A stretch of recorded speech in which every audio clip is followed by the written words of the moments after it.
It's time to engage, educate, and empower with Tracy Maxfield. Hello again, everyone, and welcome to another episode of Engage, Educate, and Empower, a podcast which aims to highlight the social issues, life challenges, and day-to-day problems that our children, teenagers, and young adults around the world experience each and every day. Now, if you've joined me on other podcasts, you know that I love discussing ACEs, Adverse Childhood Experiences, because I definitely agree with the research which says that the more ACEs a child or teenager has, it increases the likelihood not only of developing a chronic illness, but also of having a mental illness or mental disorder. So I'm very pleased that today's guest is actually an expert in ACEs. So Suzie Gruber is a personal development coach. She was a scientist turned personal development coach. How about that? And helps professionals get unstuck. By working with Suzie, professionals can uncover and unravel what's driving their challenging patterns and self-critical mindset. Through this new sense of freedom, Suzie's clients become more productive and successful and experiencing a greater sense of aliveness, ease, and joy. So as usual, we'll take a very quick commercial break, and when we return, it'll be my pleasure to introduce you to Suzie Gruber. Stay tuned. For more information about Tracy, her mission, the show, Tracy's book, and offered courses from Tracy herself, visit tracymaxfield.com. Be sure to catch the latest news on mental health and Tracy's guests on Facebook, Twitter, Instagram, and YouTube.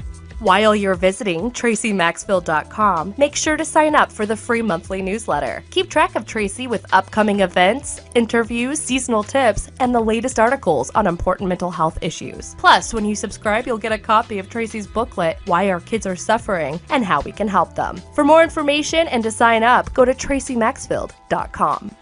Parents, do you worry about your children or teens? Do they have issues they don't talk to you about? Go to tracymaxfield.com to sign up for Tracy's informational courses. Tracy has brought connection to parents and teens all over the world. To learn more, visit tracymaxfield.com. A brighter future is possible.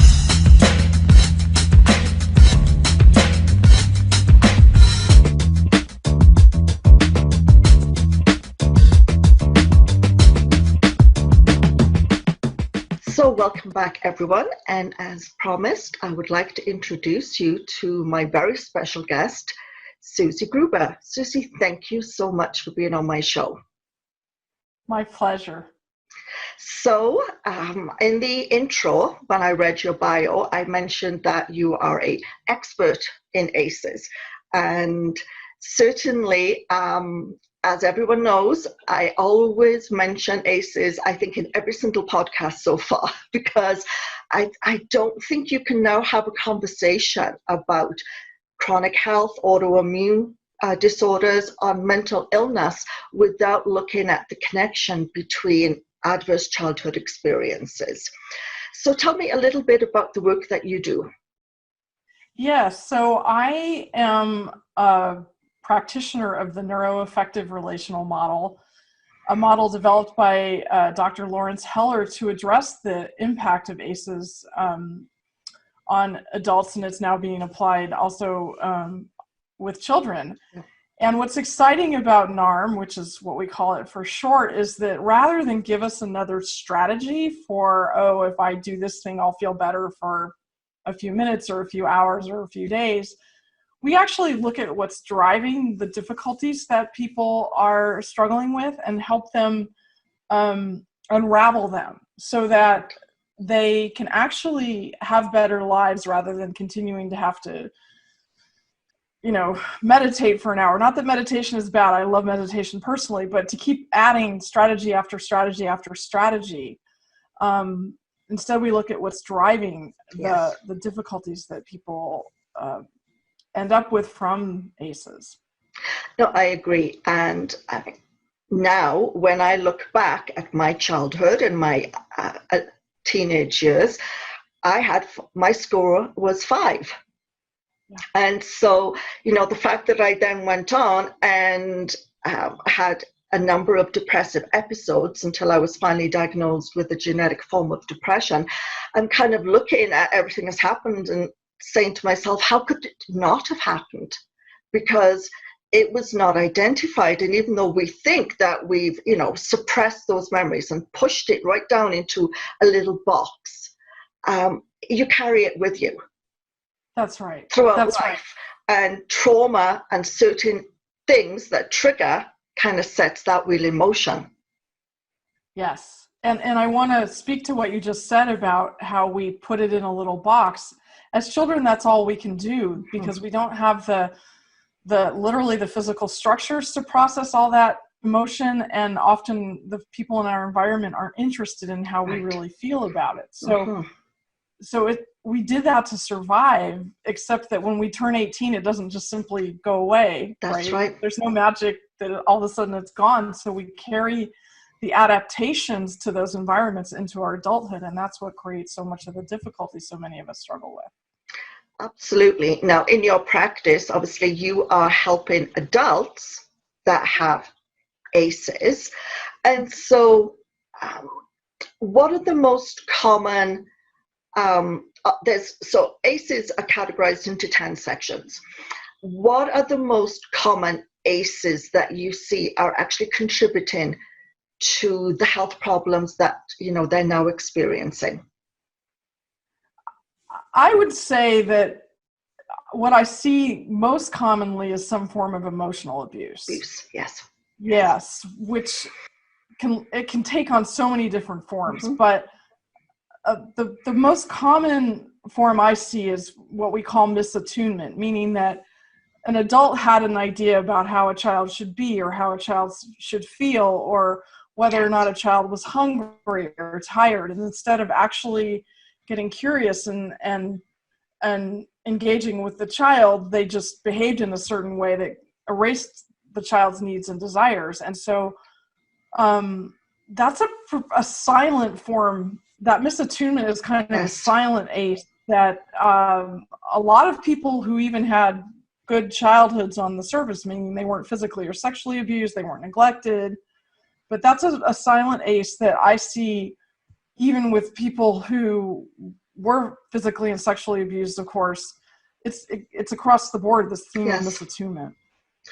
No, I actually agree with that. And it's funny because there's a saying, right? We all know it. Sticks and stones may break your bones, but words will never hurt me. And it's like, okay, the person who wrote that, in my book, I actually said the person who wrote that must have been drunk or on drugs, because, unless he was so self-actualized and had such a good sense of self-worth and confidence, it's actually impossible, because we are a society that tend to dwell on negative comments and criticisms and overlook the positive. And I've said many times in my podcast, you can say 9 compliments, 9 wonderful things to somebody, and 1 negative, and everyone will tend to dwell on the negative. And so, I mean, part of the aim of my podcast is to not only help, not that many children are watching it, but I know there is a teenage and a young adult audience, but to get parents to understand that when you invalidate your kids' emotions and feelings and what they're trying to tell you, that's not good. No, it teaches the child to disconnect from their own internal state, which is the key. So if the parent says something to the child that invalidates that internal state, then that sets up this dynamic inside the child of like, wait, this parent that I love and need is telling me one thing, and my internal state is telling me something else. So guess what? My internal state must be wrong, right? And that's how we decide we're bad, and a whole host of adaptations centered around inauthenticity is born from there. No, you're absolutely right. And it was funny with my parents, very abusive. Initially, it was physical. And I'd always tell the story until I could run fast enough to get in my room and barricade the door. But then the emotional torture and the psychological words and the, what went on after that really did, I would say, a number on my brain. Yes.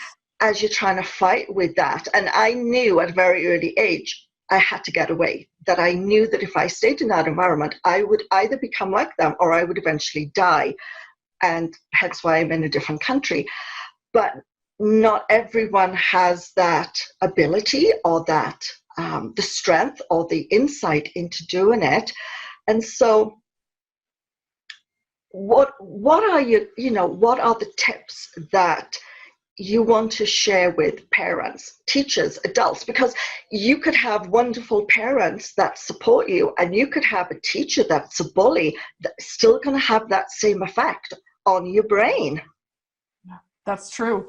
And again, that's why attunement's so important, that the more that parents can pay attention to what's actually going on in the child, the more comfortable the child's going to be expressing that, hey, this teacher's doing this thing to me and I know it's not right. If a parent is misattuning as well, the child's more likely, to minimize other bad things they're experiencing outside the home, and then they're not going to tell anybody, and that's an even worse cascade. Yes. And then we do that as adults. We get into abusive relationships, or we stay in a job too long where we're being mistreated, or we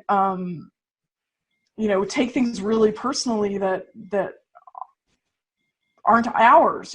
There's a whole host of ways that I'm raising my hand. Me too. It is. And I mean, I've moved past that because of what happened to me. And I say it was, despite everything that happened, it was a gift, and it enabled me to heal and to work on myself and understand everything and move forward. And I'm hoping that, when parents or teachers tune in to the podcast and they're wanting to understand and learn more about what they can do to help kids, that maybe they'll recognize something in themselves, because I think the majority of the population are carrying something with them. And depending on our strengths and our previous coping abilities and, and the support system we have, we're all responding to it differently. But many parents model behavior that they have learned from their abusive childhoods. And we know that children mimic or copy their parents. I mean, so what you say, what you do, what you give out, you have a little sponge there that is just absorbing this. Yeah, absolutely. I mean, if a parent is struggling with feeling unhappy or feeling depressed or feeling anxious, the child's inclination is going to be, how can I change this? What can I do to help? And that takes the child away from their own development. Yes. And so I always tell parents the most important thing you can do is do your own work. And I know it can be difficult, it can be humbling, and we can't change other people's behavior, but when we do our own work, all of our relationships change. And that's really exciting. Definitely. So going back to teenagers, especially, I'd say in the past couple of years, there's been such a switch where we have the helicopter parents, and that is a challenge in itself. But we also now have parents, especially mums, who are becoming best friends with their teenage daughters and are socializing and partying and sharing an intimacy and an openness which I struggle with, because I believe you need to be a parent first and foremost. As you get older and your teenager becomes an adult, they can become your best friend at that point.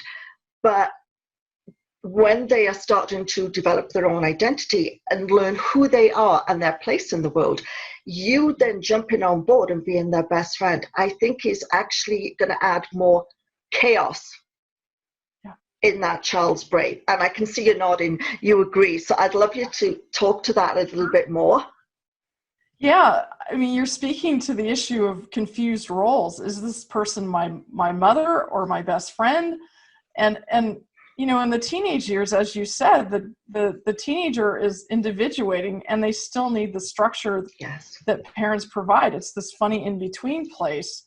And so, yes, I really agree with what you're saying, that while on a certain level I appreciate the impulse of a parent to be the child's best friend, it's important to consider, what does this child actually need at that stage of development? And they still need a parent. Absolutely. And also, once you become your child's best friend, you really can't be sharing personal information and challenges and problems you have with a boss or with your neighbor or best friend, because it amazes me, but there are still so many adults out there that don't understand that your child, your teenager, takes all this and wants to try and help you and wants to try and make it better. And you're putting such an enormous burden on their shoulders that is completely unnecessary. And hurtful. Yes. You know, I think people underestimate or overestimate where an adolescent is in their development. Yes. The human brain keeps developing until age 25. So if someone is parentifying or in any way, you know, having expectations of an adolescent at 13, 14, 15, I mean, there's still 10 more years of physical development going on.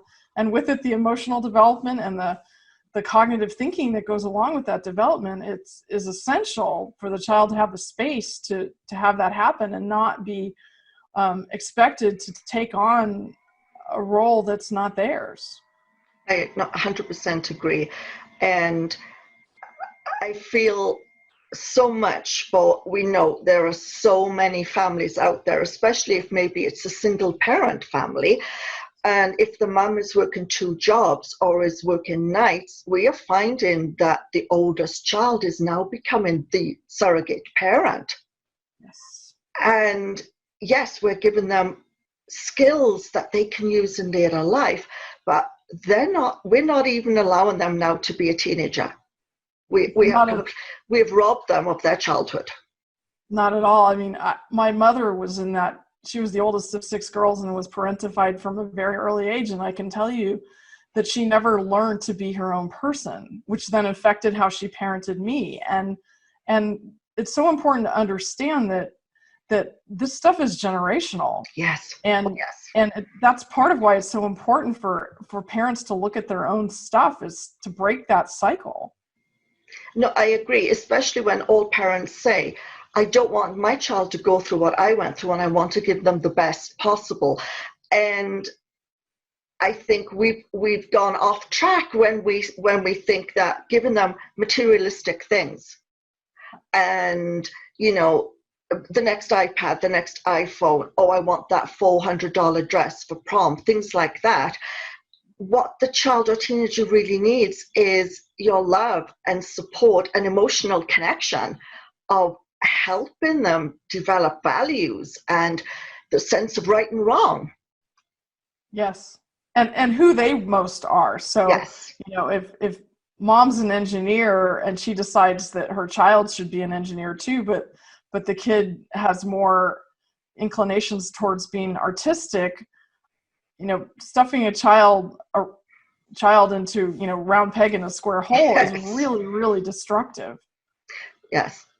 And I always find it so amazing. I think we're so confused as a world because in one hand, we are treating our children and our teenagers as if they are adults and are putting on them adult roles and expectations without even explaining to them what it means to be an adult and how you actually deal with that. And then on the other hand, we're then saying, oh, we're not going to tell you about that. Oh, be quiet. Oh, you're going to be fine. Oh, move on. It'll get better. Look at me. And it's like, I mean, I would hate to be a teenager growing up right now, because societal pressures and expectations are so absolutely overwhelming. Yes. And the amount of input that is available to a child from a very early age now is astounding. I mean, when I was growing up, we had a telephone on the wall with no answering machine.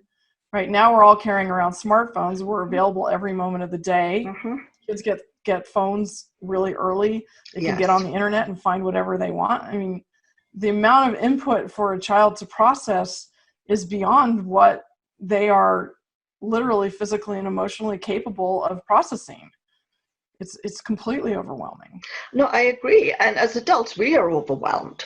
And, we also are trying to dissect fake news from factual information, and the cyberbullying as an adult. Yeah, Facebook, you just go on there. I did a post about it. It seems with the pandemic, we've seen that people have come out and shown their best self, and people have come out and shown their worst self. And just some of the horrible comments that I'm seeing on posts, even about healthcare professionals who are the frontline workers that are saving us. I'm like, as an adult, I'm like, oh my goodness, I know kids are experiencing the same. Maybe not like that, but they're still going through this attack on their person, their sense of self, who they are. And if we don't have adults that are, able to sit down and kind of help them explore their feelings and understanding that what they've just seen is wrong and how they can help process that, we're going to have some mixed up kids moving into adulthood, which is not good. Yeah, I mean, the pandemic provides an especially significant challenge for kids, because this is supposed to be a time when they're, exploring possibility and out appropriately into the world, and Yes. meeting and making connections with new people, and to have to contract into their family homes, which not in healthy families, nothing wrong with that. In more difficult families, then their survival strategies are amped up even further. It's very, very complicated right now.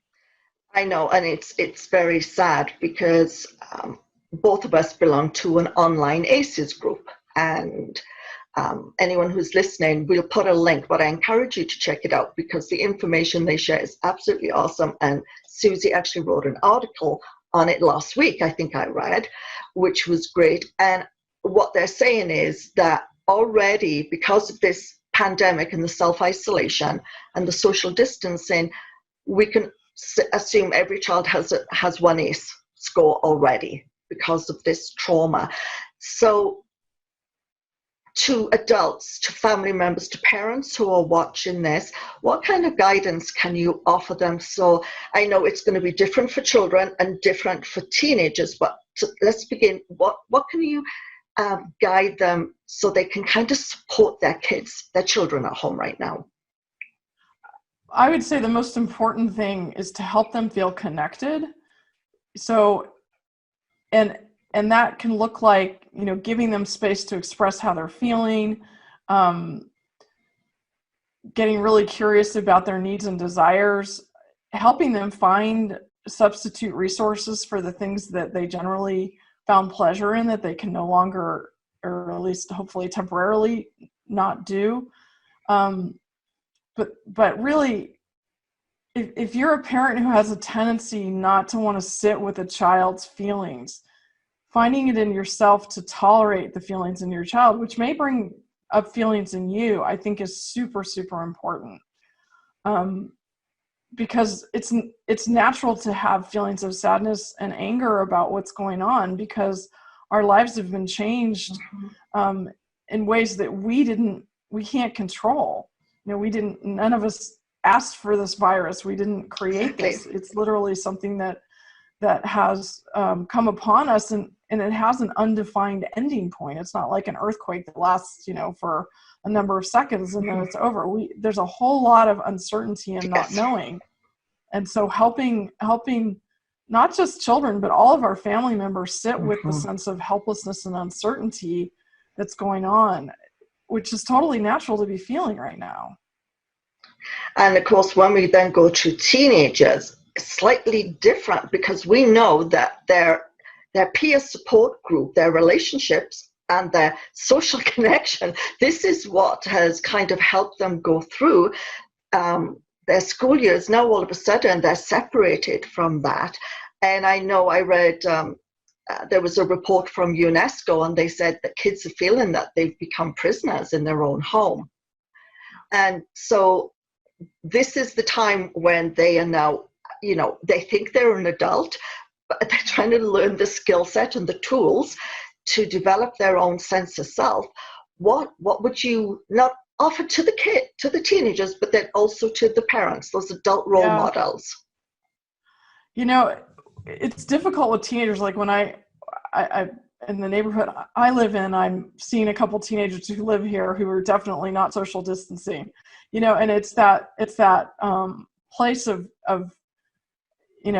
immortality and imperviousness. Yes. So natural to the teenage years. And yes. And I think to some degree we have to accept that some kids are just going to behave that way, and we can do as much as we can to educate them, and then at some point we've done what we can. And it's tricky because they could potentially bring the virus into the home. And so do what you can to educate the children with simple information. I wouldn't overwhelm a child with, and certainly not a young child with specifics about the virus, but to really help them understand, hey, this is a serious thing. And at the same time, helping them brainstorm with options of how they can create the connection. So not just, no, you can't do this, but hey, let me help you figure out how you can do this in a way that's safer for the family and for you. No, absolutely. And I mean, there are so many different strategies that we can use. It's funny because of all the teenagers that I've seen, when they're sitting together in groups, they're actually all on their phones. So, part of me is like, well, okay, so you're not having that physical connection of sitting next to them, but you can still connect with them. But I think it's as much as kids don't want to say that they want that physical connection and intimacy, I think they need to have that person in their personal space. Yes, I mean, it's safety, it's comforting, but also it's knowing that you have a physical being there who is your best bud, your friend. And as much as kids are like, I want to be alone, leave me alone, I'm going up to my room, I think what lots of adults are missing is, yes, they want to be alone from you. They want to go up to the room and talk to their friends. And when they're in school, they're not talking to their friends, they're communicating via phones, but they're all together and they need that tribe. It's like that, they have their tribe. Yeah, we're wired for social engagement. That's part of our brain chemistry. And 100%, yes. Yeah, to have that altered so significantly is very difficult. I mean, I find personally, like, I'll go for a walk in the local park here, and I like just even walking past people. I live by myself, so to have that, even just that level of social engagement of walking by strangers and saying hello, I can feel it doing something in my brain that's really important. Absolutely. And as you've said, there is so much uncertainty here. Each country is responding differently, and because this podcast is global, I know New Zealand has handled it extremely well, and they are almost ready to return to normal life. The UK is in the midst of chaos right now. The States, again, a little chaotic, because one minute they say, everything's going to end May 1st, then the next thing, no, we're extending it another month. And people, I think, because we're not giving them that date, that tangible, on this day, everything will end and you will be okay. we're not giving them that. And I think that's where there's all this unrest and chaos, because they don't know their future. In Canada, we're told more specific information. We also don't have the density of population, obviously, that's in the States. But in Canada, we're a little bit, we've always been known as the pacifist country, but I think we're a little bit more, okay, we're fine, we get it, we know we're moving towards something, because there's so many states and there's so many, like New York, Florida, Louisiana, California being hit, Washington being hit so hard. And then maybe you have Kansas, where my friends are, that's a little bit more, okay, we haven't got much go, we got it here, but it's not significant. And it's difficult for people to see the big picture. I agree with what you're saying completely. It's so dependent on the nature of where you live. There's such a difference between an urban area where the density of population makes spreading this thing much more likely versus a more rural area where you just don't come in contact with that many people. I mean, right. Someone in New York comes in contact with more people in a single subway car than the average rural person comes in contact with in an entire day. Absolutely. And hence why they have more people infected and a higher death toll. And it's funny because Florida reopened their beaches at 5 o'clock on Friday and people flocked. And it shows that, it comes to a point with people, it's just that need to be outdoors and to be socially connected is a chance they're willing to take against the virus. And I think I'm hoping that this is going to change how we act in society, how we respond to things. That is my hope. Deep down, I'm thinking maybe it won't happen, but we've proven as a society we need people, we need togetherness, we need connection, and I'm hoping we will build on that in a positive way. I completely agree. That's my deep hope too, is that this pandemic provides an opportunity for people to really get curious about how they relate to each other and take some steps to improve that so that they can feel more connected and less distanced. And also that we really acknowledge our own humanity. I think that because the virus is truly a life threat, it gives us an opportunity to build a relationship with our own mortality in a way that our culture has fundamentally avoided until now. I agree. It's when there's that possibility of death. And as a nurse, I saw it all the time. And so you're continually reflecting. But it's to look at the big picture and say, what is important to me in the whole scheme of things? What is the most important to me and gives me joy and peace in my life? So, I mean, we can't, it's unavoidable. We cannot not stop talking about the pandemic. I think also what we're seeing is a lot of adults have come out and said they're really struggling. And I know for many who already have a pre-existing health condition or a mental illness, this is a really tough time. And I know that there's lots of supports that have been brought out to kind of help them. But I foresee that once all this is passed, we're going to go into a different kind of pandemic. Not the bacterial or the viral. I think we're going to have so many people that are going to be emotionally and psychologically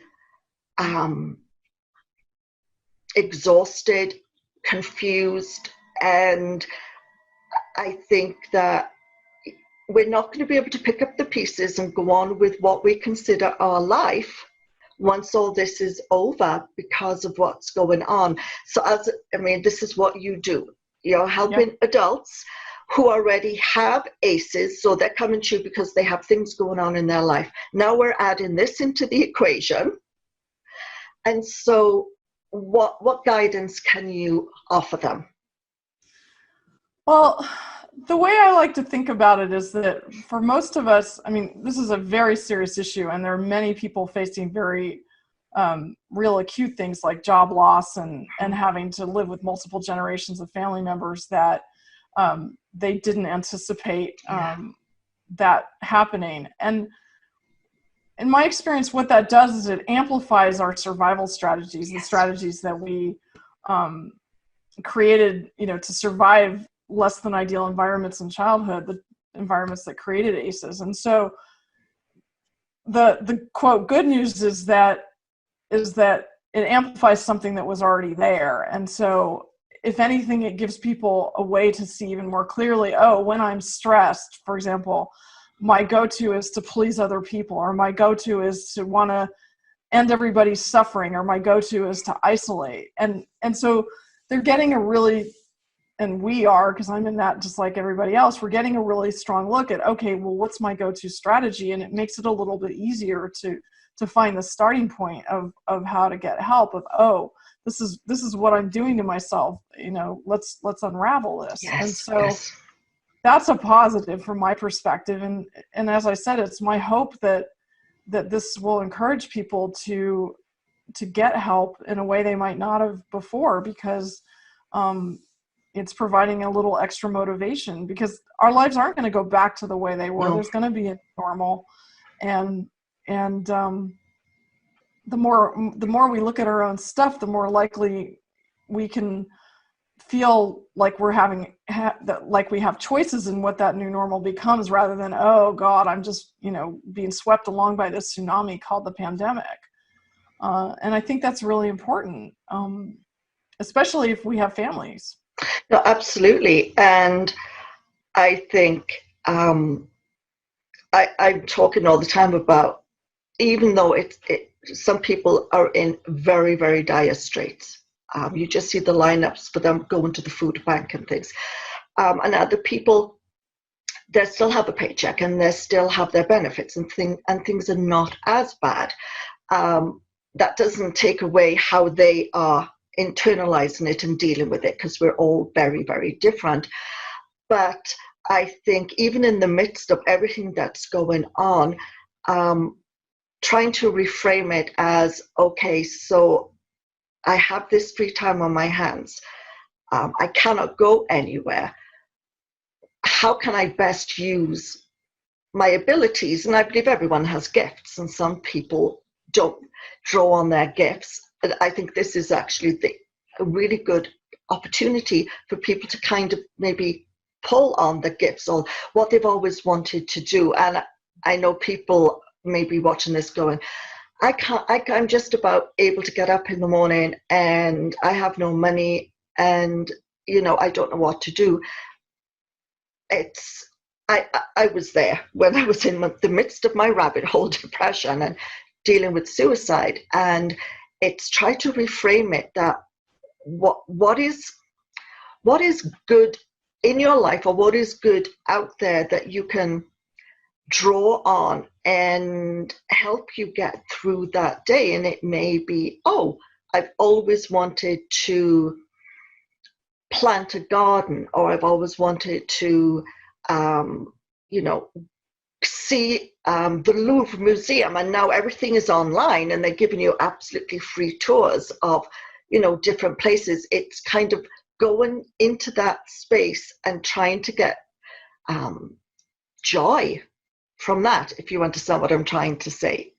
I do. And, I think it's important for people to make the distinction between the difficulty that the pandemic brings, the real difficulties, versus what we do to ourselves as a result of that difficulty. Yes.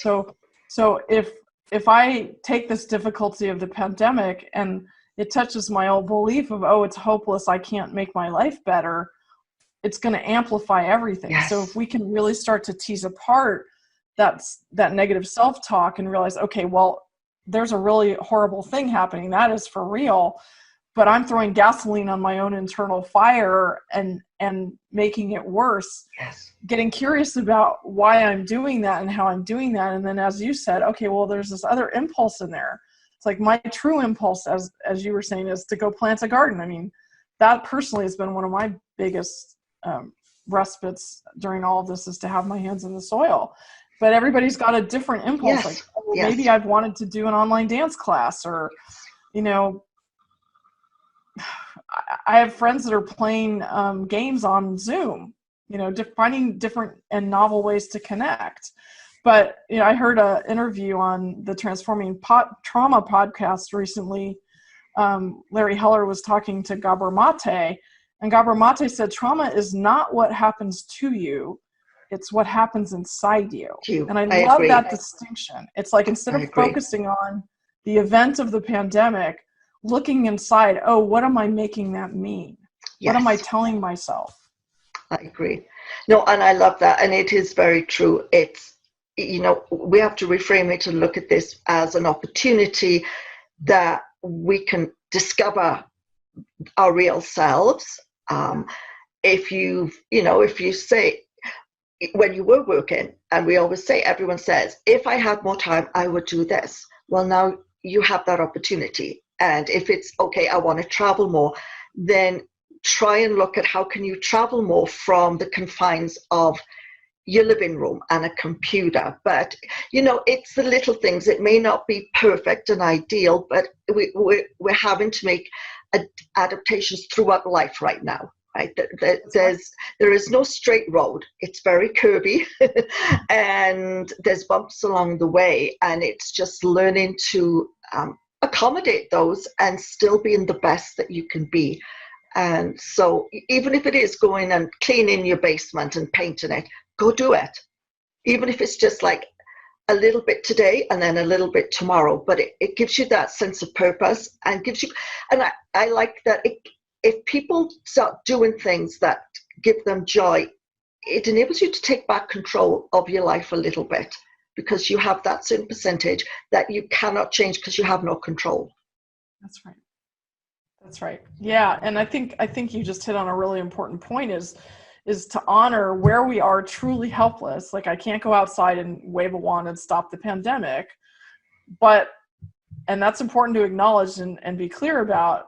But there's a lot of other stuff I can do, yes. Whether it is clean my basement or you know, jump on an online free class to retrain myself in something that I've always wanted to learn. It's like, where is the open space versus where am I truly helpless, and how do I navigate this uncertainty?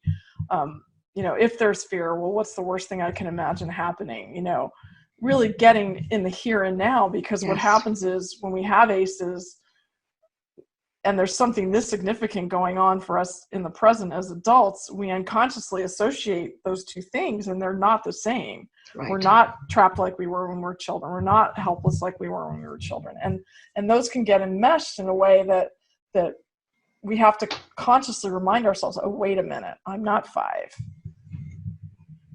I love that. Absolutely love that. So it's time to wrap up, and it's gone very quickly. So I think maybe when the pandemic is over, I need to have you back on, because then we will have a clearer picture of what the future looks like. And there's still so many people that are going to, and kids and teenagers that are going to need help, because school, in Canada and in Britain, they're saying school may be comprised of very small numbers in class at different times of the week. And I think that in itself may impact many kids significantly if their friends are not in that particular class. So I think that's a whole new topic to talk about. So in closing, I'd like you to share your personal thoughts and your wisdom on how today and tomorrow, in the midst of everything that's going on, people can move forward and be their best selves. Be kind to yourself. Yes. Really attune to yourself and be kind to yourself, and just pause. Take a few moments and just pause here and there throughout the day and listen deeply to what you're experiencing inside yourself. And if it feels scary, see if you can tolerate it just for an instant and give it a little bit of space. It's a tremendous practice of undoing old hurts. Yes. and opening to allowing yourself to be curious and surprised by who you find there. I love it. I love it. Suzie, thank you so much. It's been an absolute pleasure. I've loved talking to you. And as I said, you need to come back for part 2. Sounds good. Thank you so much. Thank you. Suzie Gruber is a scientist turned personal development coach. Her deepest passion lies in helping you improve your life today. She received her undergraduate and graduate degree in chemistry at Harvey Mudd College and then Princeton University, spending 15 years in the biotechnology industry working in operations for startup companies. While learning about peak oil, environmental issues, and the instabilities of our economic system, she learned how to listen to her deeper voice. And now she uses those tools and resources to help professionals get unstuck. By working with Suzie, you get to uncover and unravel what's driving your challenging patterns and self-critical mindset, rather than adding yet another self-help to your to-do list. Through this new sense of freedom, Suzie's clients become more productive and successful, experiencing a greater sense of aliveness, ease, and joy. Visit her online at SuzieGruber.com. Also check out her social media at Facebook.com/Suzie Gruber Personal Development Coach and on LinkedIn at Suzie Gruber.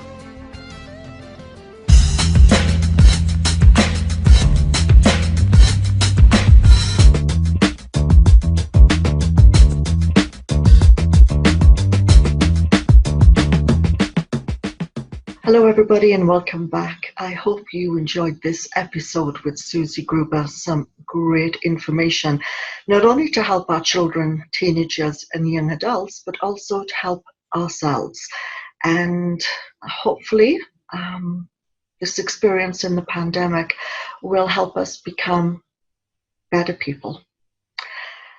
So this wraps up another episode of Engage, Educate and Empower.